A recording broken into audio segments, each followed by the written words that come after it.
On February 3rd, mission essential military vehicles and equipment for the U.S. Army's 2nd Infantry Division and its 2nd Striker Brigade combat team arrived at Busan Port for rotational deployment to South Korea. Currently here at Pier 8, 837th is actually executing Fight Tonight readiness and our ability to deploy to ports to conduct vessel operations as well as terminal operations in support of the Korean rotational forces. The rotation also supports the U.S.-Iraq Combined Division's mission to maintain readiness across the Korean Peninsula. So the effects of terminal operations for KRF and really the Korean Peninsula as a whole is that it tests out our readiness and our capabilities for deployment, to include how we actually coordinate logistics with 19th ESC, as well as our ROCA counterparts through the ROC Port Operations Group.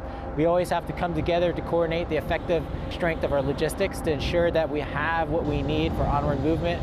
Reporting from Busan, I'm Kim Jun.